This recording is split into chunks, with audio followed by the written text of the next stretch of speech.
Pernahkah kalian berpikir mengapa tumbuhan dapat tumbuh tinggi dan besar, sekalipun tidak berpindah tempat? Bagaimana ya cara hidupnya? Yuk simak penjelasannya di video ini.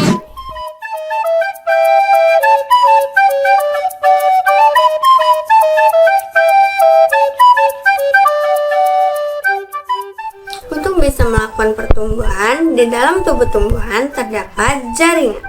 Ada dua macam jaringan, yaitu jaringan muda dan jaringan dewasa. Jaringan muda pada tumbuhan disebut jaringan meristem. Ciri khas jaringan ini selnya masih aktif membelah atau bersifat embrional. Dengan kemampuan membelahnya, tanaman dapat tumbuh tinggi dan besar. Umumnya jaringan meristem terletak di ujung-ujung, baik ujung akar maupun ujung batang. Tapi ada juga loh meristem yang terletak di ruas-ruas batang dan di bagian kambium batang. Nah, berdasarkan letaknya, jaringan meristem terbagi menjadi tiga, yaitu meristem apikal yang terletak di ujung atau pucuk, meristem interkalar yang terletak di ruas batang, dan meristem lateral yang ada di kambium. Meristem apikal dan meristem interkalar yang menyebabkan pertumbuhan meninggi atau disebut pertumbuhan primer, sedangkan meristem lateral yang dapat menyebabkan pertumbuhan melebar atau pertumbuhan sekunder. Selanjutnya ada jaringan dewasa yang terdapat pada tumbuhan. Disebut dewasa karena selnya sudah tidak membelah lagi seperti halnya jaringan meristem, karena sudah terjadi diferensiasi atau perubahan bentuk. Jenis jaringan dewasa antara lain epidermis, parenkim, penyokong, pengangkut, dan jaringan gabus. Epidermis, cirinya memiliki sel yang rapat tanpa ruang antar sel, biasanya hanya selapis sel dan tidak berkloroplast. Epidermis disebut juga jaringan pelindung karena tugasnya memang melindungi jaringan-jaringan yang ada di bawahnya. Pada tumbuhan, epidermis termodifikasi membentuk stomata atau mulut daun, kutikula atau lapisan lilin, trikoma atau rambut-rambut, spina atau duri, dan masih banyak lagi dimodifikasi epidermis yang lain. Parenkim, jaringan ini dikenal sebagai jaringan dasar karena pasti ada di seluruh organ tumbuhan. Ciri khas jaringan ini memiliki ruang antar sel dan berbentuk segi 6. Fungsinya sebagai tempat penyimpanan cadangan makanan, tempat fotosintesis, dan juga bisa menyimpan air. Pada daun, jaringan parenkim dikenal dengan nama mesofil. Ada dua jenis mesofil pada daun, yaitu jaringan parenkim palisade dan jaringan parenkim spons. Keduanya sebagai tempat berfotosintesis. Sedangkan pada batang dan akar, jaringan parenkim diberi nama parenkim korteks dan parenkim empulur. Tugasnya sama-sama menyimpan cadangan makanan, penyokong atau penguat. Sesuai dengan namanya, jaringan ini berperan untuk menyokong dan memperkuat berdirinya tanaman. Terdapat dua jenis jaringan penyokong pada tumbuhan, yaitu kolenkim dan sklerenkim. Perbedaannya, kolenkim hanya mengalami penebalan sebagian, biasanya hanya di bagian sudut-sudut selnya saja, dan termasuk sel hidup, karena sebagian besar tersusun oleh zat selulosa. Sedangkan jaringan sklerenkim mengalami penebalan total dan tersusun sel mati atau banyak mengandung zat lignin. Kalau ditanya mana yang kuat, ya tentunya sklerenkim dong, kan penebalannya total. Jaringan pengangkut. Pada tumbuhan ada dua jenis jaringan pengangkut, yaitu xilem dan floem. Xilem berfungsi mengangkut air dan mineral atau mengangkut zat-zat hara dari dalam tanah ke seluruh tubuh tumbuhan. Xilem dikenal juga dengan nama pembuluh kayu.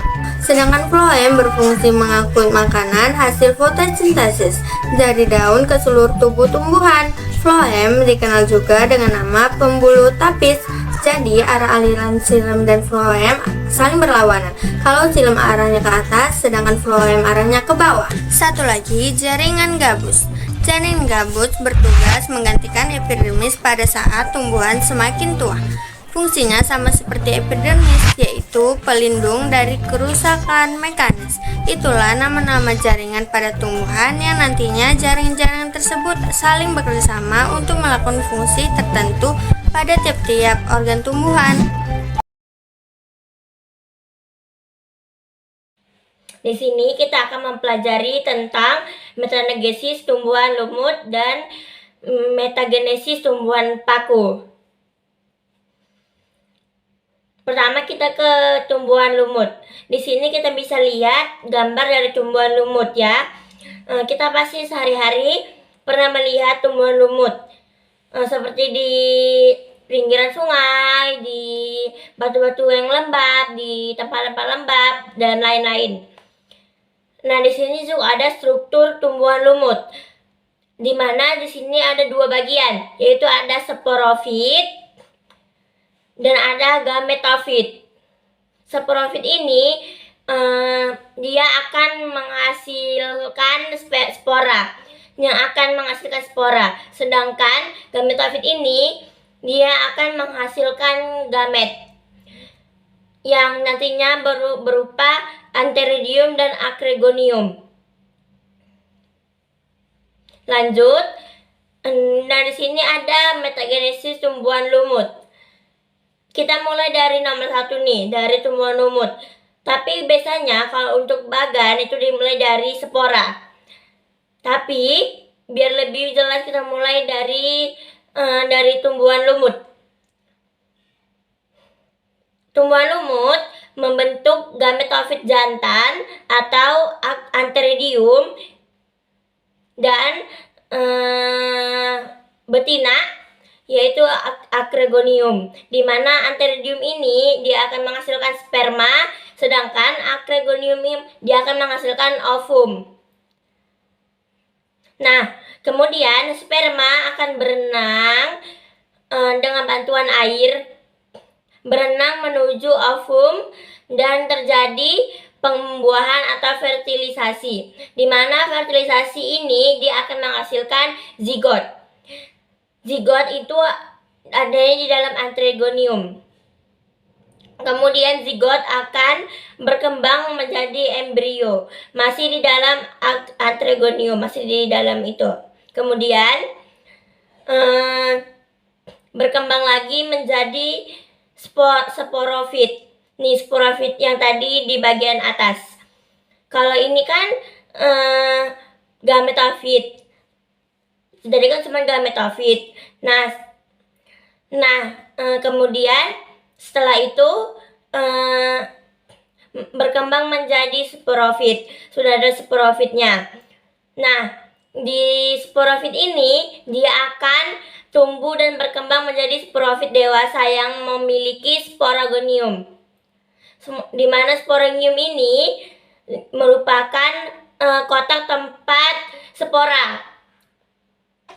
Nah, ketika penutup spora ini terbuka, maka nantinya spora akan menyebar. Kemudian spora akan jatuh di tempat yang lembab atau tempat yang baik untuk pertumbuhan lumut. Kemudian nanti spora akan berkecambah menjadi protonema muda, kemudian berkembang menjadi protonema dewasa dan tumbuhan lumut. Baik lagi ke tumbuhan lumut, yaitu adalah metagenesis atau pergiliran keturunan tumbuhan lumut. Jelas ya? Kemudian lanjut. Di sini ada bagan metagenesis tumbuhan lumut. Ini bagannya. Nah, dimulai dari spora. Kalau tadi dimulai dari tumbuhan lumut, ke spora dia akan berkembang menjadi protonema, yaitu atau lumut muda, kemudian berkembang menjadi gametofit atau tumbuhan lumut dewasa, di mana tumbuhan lumut dewasa ini memiliki acrygonium atau sel kelamin betina dan antheridium, yaitu sel kelamin jantan. Sel kelamin betina atau antheridium ini akan menghasilkan sel telur, sedangkan antheridium atau sel kelamin jantan dia akan menghasilkan spermatozoid. Kemudian spermatozoid akan membuahi sel telur dan akan menghasilkan zigot. Kemudian zigot tersebut dia akan berkembang menjadi sporofit atau sporogonium. Nanti sporogoniumnya ini dia akan menjadi sporangium yang memiliki spora. Nanti balik lagi ke sini. Nanti sporanya jatuh di tempat lembab, dia akan berkembang lagi, dimulai lagi dari awal. Itu adalah bagan metagenesis tumbuhan lumut. Lanjut kita ke tumbuhan paku. Nah, di sini kita bisa melihat tumbuhan paku.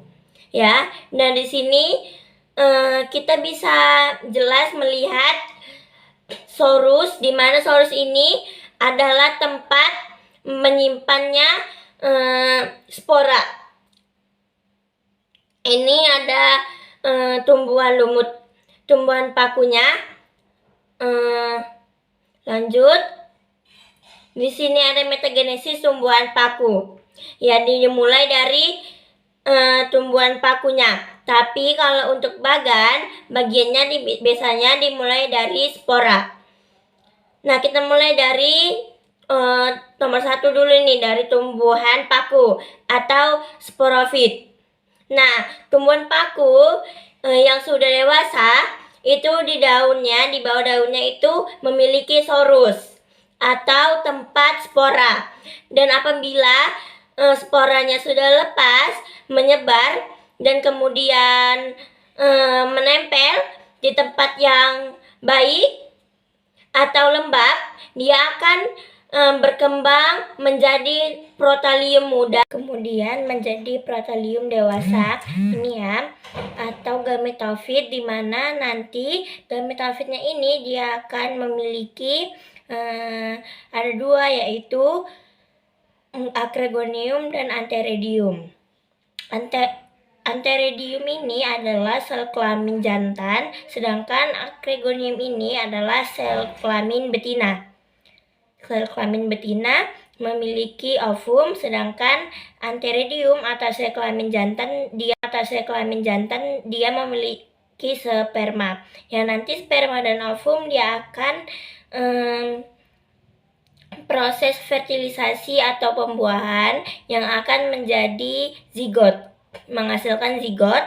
Kemudian nanti zigot tersebut dia akan tumbuh menjadi tumbuhan paku muda, kemudian berkembang menjadi tumbuhan paku dewasa atau sporofit yang sudah ada sporanya, seperti itu.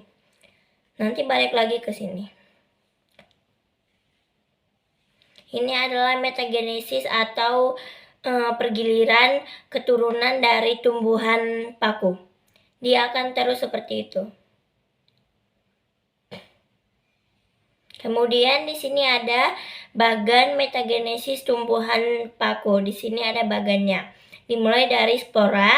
Nanti spora itu akan berkembang menjadi protalium, di mana protalium ini atau tumbuhan paku dia memiliki antheridium atau sel kelamin jantan dan acrygonium sel kelamin betina.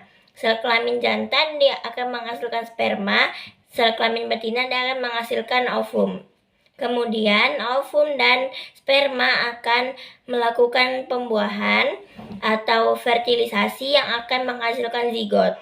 Nanti zigot itu akan berkembang menjadi tumbuhan paku. Tumbuhan paku atau sporofit. Nanti sporofit ini akan berkembang menjadi sporofit dewasa yang menghasilkan sorus.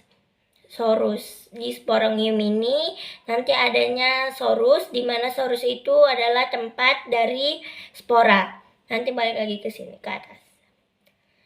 Itu tadi metagenesis bagan dan metagenesis juga dari tumbuhan lumut dan tumbuhan paku. Terima kasih. Dalam sistem transportasi pada manusia, terdapat sistem peredaran darah manusia dari jantung menuju seluruh tubuh. Namun, apakah tumbuhan memiliki sistem transportasi yang sama?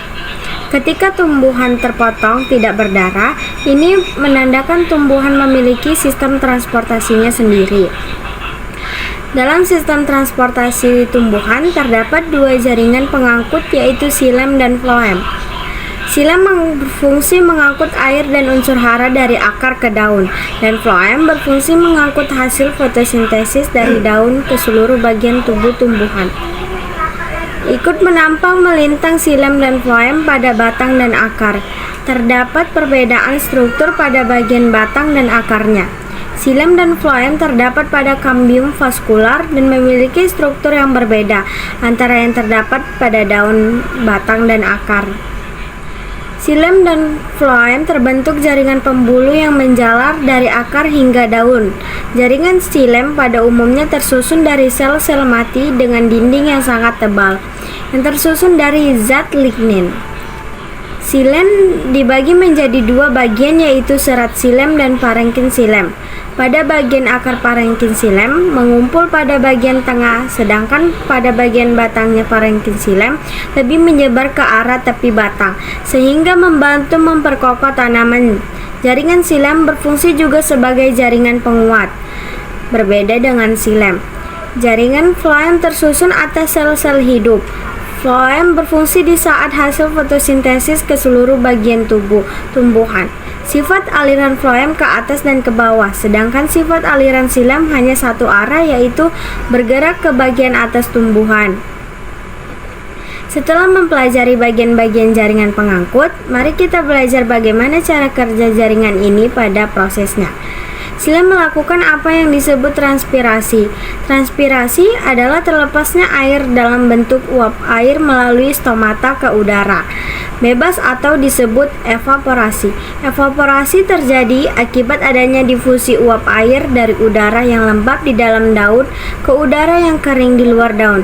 Kehilangan udara dari daun ini mengakibatnya adanya kekuatan menarik air dari dalam tanah melalui berkas pembuluh menuju daun. Pada bagian akar, rambut-rambut akan menyerap air dari dalam tanah secara osmosis. Kemudian pada bagian batang, air bergerak menuju gradien potensial. Air bergerak akibat tekanan besar dikarenakan molekul air menyatu dan berlanjut akibat adanya penguapan pada daun. Kehilangan air dan daun ini umumnya melibatkan kekuatan untuk menarik air melalui sistem pembuluh dari akar ke daun. Dalam proses ini tidak hanya air menuju ke daun, tetapi unsur hara dari dalam tanah terserap menuju daun sehingga proses fotosintesis. Proses perpindahan tidaklah konstan. Ada banyak faktor yang mempengaruhi, yaitu faktor eksternal, misalnya suhu, kelembapan, angin, dan intensitas cahaya, dan juga faktor internal dan fisikal, yaitu berlapiskan lilin atau tidaknya permukaan daun, banyak sedikitnya stomata bentuk, dan juga lokasi stomata bentuk yang tidak bundar, melainkan over ini mempengaruhi intensitas pengeluaran air. Ketika transpirasi stomata meningkat, maka penyerapan air oleh akar ikut meningkat pula. Translokasi merupakan pemindahan hasil fotosintesis dari daun atau organ tempat penyimpanan ke bagian lain. Tumbuhan yang membutuhkan jaringan tumbuhan yang bertugas dalam proses ini adalah floem. Jaringan floem mengangkut zat-zat dari hasil fotosintesis berupa gula dalam bentuk sukrosa dan asam amino menuju seluruh bagian tubuh tumbuhan. Dalam prosesnya, daerah sebagai sumber zat hasil fotosintesis dinamakan source dan daerah tempat diedarkannya dinamakan sins. Translokasi gula sukrosa diatur oleh kebutuhan dari organ-organ pada jarak jauh dan bergantung pada tahap perkembangan tanaman.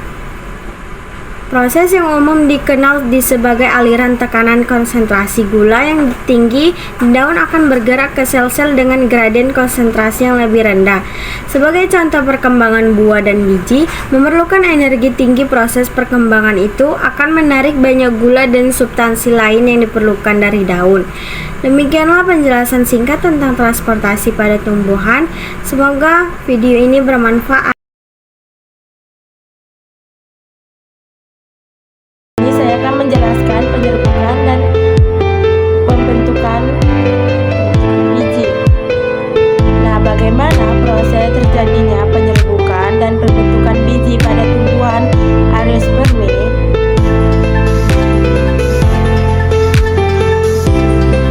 Nah, sebelumnya kita lihat kembali reproduksi generatif tumbuhan.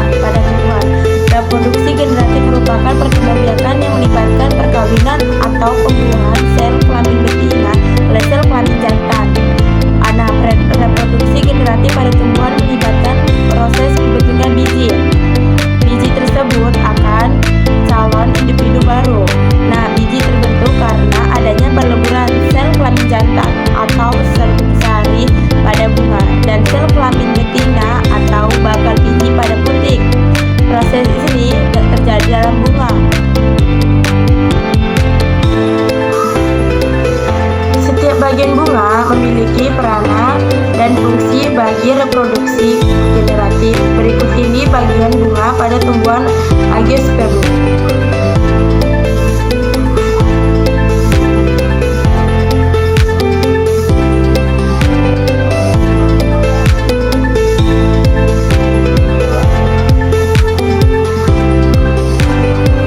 Proses terbentuknya biji pada tumbuhan Angiospermae diawali dengan proses penyerbukan. Perhatikan gambar berikut ini ya. Bagian kepala putik dan serbuk sari. Penyerbukan disebut juga dengan persarian atau polinasi. Nah, penyerbukan adalah peristiwa jatuhnya serbuk sari atau polen ke kepala putik.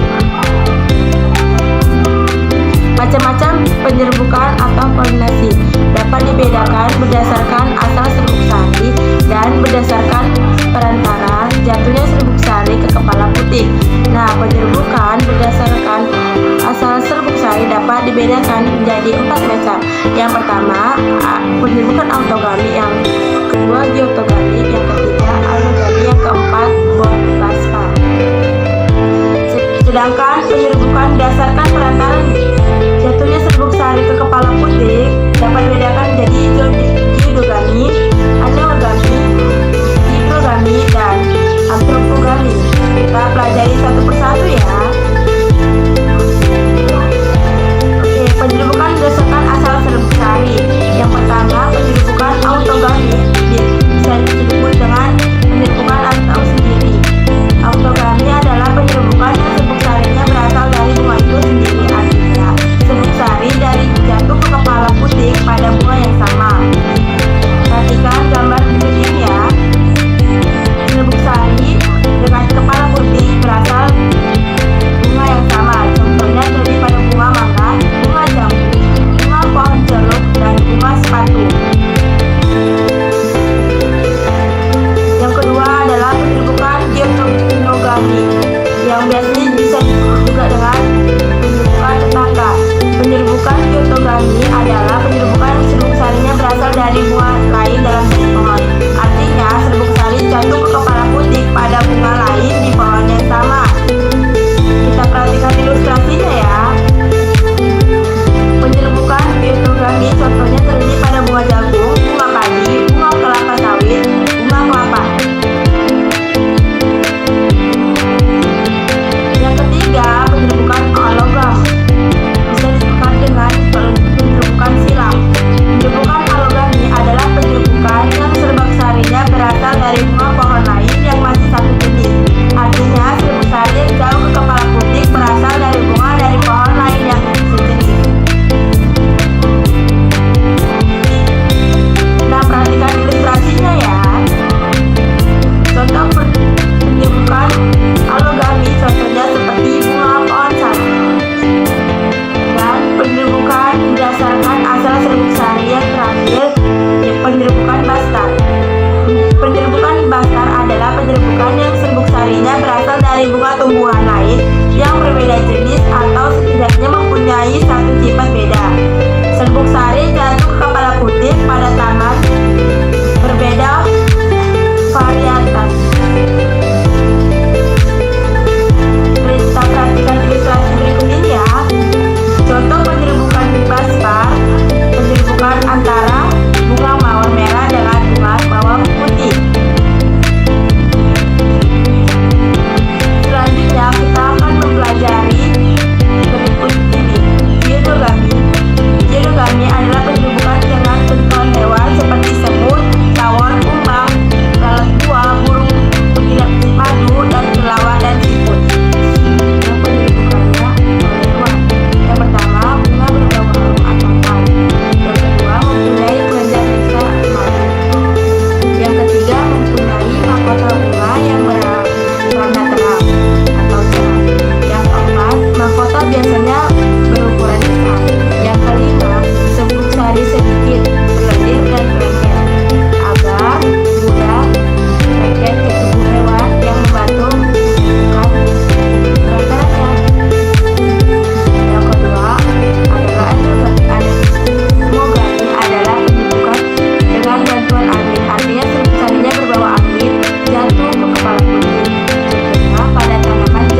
dalam bakal biji ada inti kantung lembaga sekunder dan ovum atau sel telur.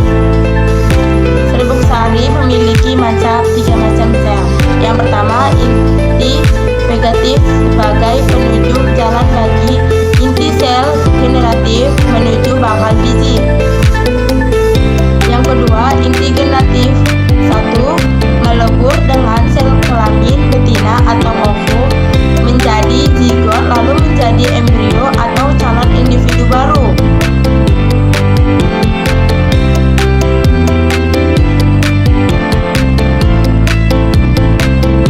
Dan yang ketiga, inti generatif 2 melebur dengan inti kandung lembaga sekunder menjadi endosperm atau cadangan makanan lagi embrio. Hasil dari reproduksi generatif pada tumbuhan angiospermi pada biji. Berikut ini bagian-bagian dari biji. Di dalam biji terdapat embrio atau individu baru dan endosperm atau cadangan makanan embrio. Ketika individu baru tersebut melakukan antroposis